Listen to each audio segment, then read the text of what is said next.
ছাত্রছাত্রী, আজ তোমাদের ইতিহাস সাজেশন সম্পর্কে বিস্তারিত কিছু বলবো। দেখো, প্রথম থেকেই তোমাদের জন্য আমি সাজেশন দিয়ে চলেছি। বাংলা, ইংরেজি, এডুকেশান সবই তো দেখলাম খুব সুন্দর কমন এসেছে। প্রশ্ন যেমন করেছিলাম বেশিরভাগ ক্ষেত্রে দেখলাম 90%-এর উপরেই কমন এসছে।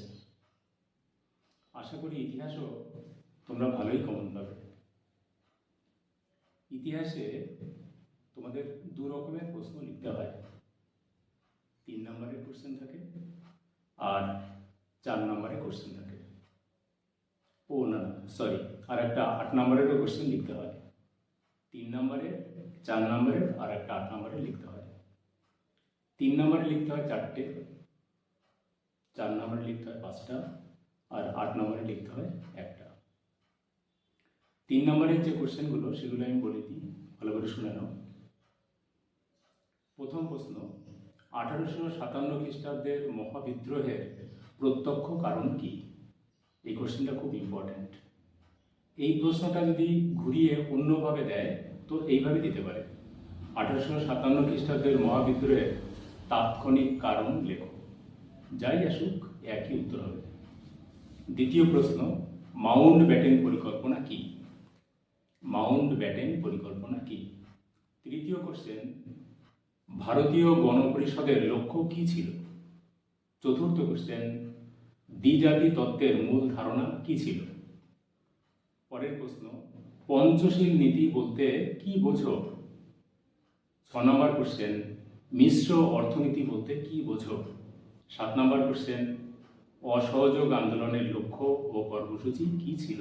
এটা খুব ইম্পর্টেন্ট কোশ্চেন, এটাতেও আমি স্টার মার্ক দিয়ে রেখেছি, তোমরা অবশ্যই দেখে নেবে।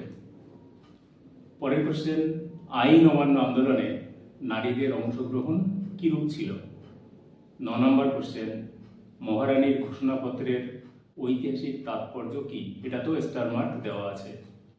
10 নম্বর কোশ্চেন, মহাবিদ্রোহের ব্যর্থতার যে কোনো 3টি কারণ উল্লেখ করো। 11 নম্বর কোশ্চেন, 1857 সালের বিদ্রোহকে সিপাহী বিদ্রোহ বলা যায় কি? এটা খুব ইম্পর্টেন্ট কোশ্চেন। 12 নম্বর প্রশ্নটা হলো, মুসলিম লীগ প্রতিষ্ঠার প্রেক্ষাপট আলোচনা করো। খুব ইম্পর্টেন্ট কোশ্চেন, ভীষণ ইম্পর্টেন্ট, এটা আমার তো মনে হচ্ছে আসবে। 13 নম্বর কোশ্চেন, দ্বিজাতি তত্ত্ব বলতে কি বোঝো? 14 নম্বর কোশ্চেন, হিউম ডাফরিন ষড়যন্ত্র তত্ত্বটি উল্লেখ করো। 15 নম্বর কোশ্চেন, সাম্প্রদায়িক বাটোয়ারা নীতি বলতে কি বোঝো? 16 নম্বর কোশ্চেন, বিনয় বাদল দীনেশ স্মরণীয় কেন? 17 নম্বর কোশ্চেন, জাতীয় মহিলা কমিশন গঠনের 3টি উদ্দেশ্য উল্লেখ করো। 18 নম্বর কোশ্চেন, এখানে দিয়েছি টিকা, এগুলো একটু খেয়াল করবে। বান্দুং সম্মেলন, পঞ্চশীল নীতি আর মৌলিক অধিকার, এই 3টে টিকা ভালো করে পড়বে। লাস্ট কোশ্চেন, মহাবিদ্রোহের সময়কালে হিন্দু মুসলিম ঐক্য এর উপর একটা টিকা লেখো। এটাও কিন্তু খুব সুন্দর প্রশ্ন। যে কোশ্চেনগুলো বললাম এগুলো সবই 3 নম্বরের। তোমরা হয়তো ভাবছো আমি অনেকগুলো কোশ্চেন দিয়েছি।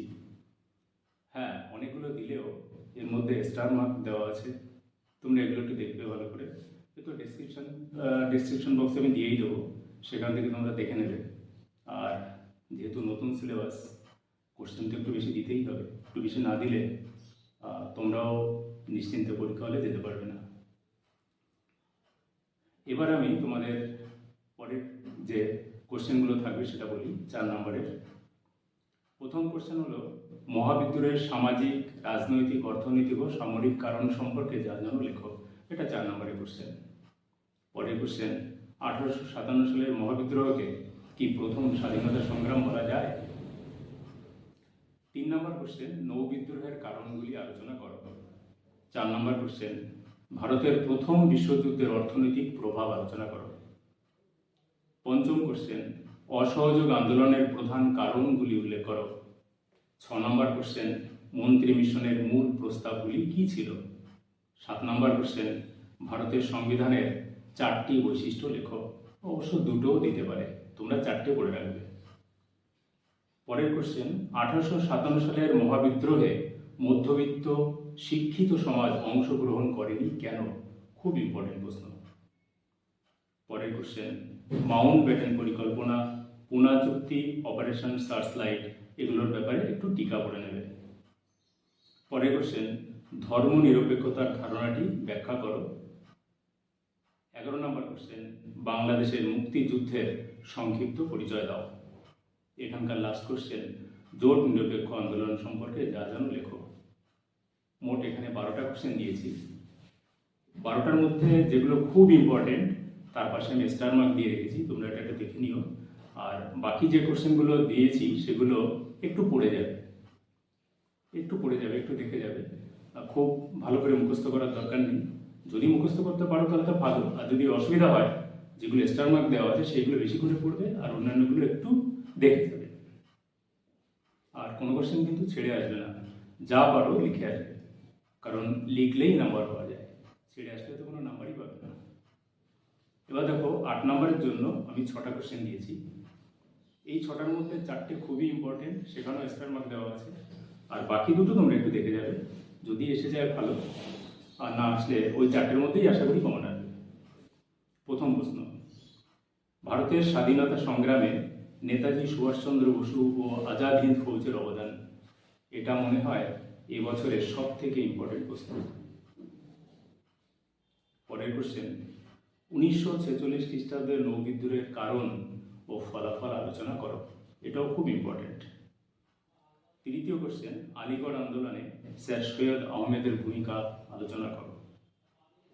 চতুর্থ কোশ্চেন, 1885 থেকে 1905 খ্রিস্টাব্দ পর্যন্ত জাতীয় কংগ্রেসের কার্যাবলী আলোচনা করো।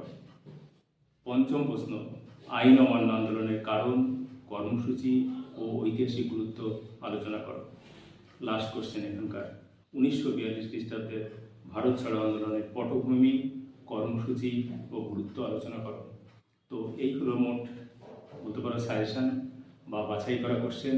এগুলো তোমরা ভালো করে পড়বে, তাহলে আশা করি তোমাদের কোনো অসুবিধা হবে না। এটা আমি ডেসক্রিপশন বক্সে দিয়ে দেবো, তোমরা ওখান থেকে দেখে নেবে আর বন্ধুদের মধ্যে একটু শেয়ার করে দেবে। মাঝে মাঝে তবু দেখা পাই।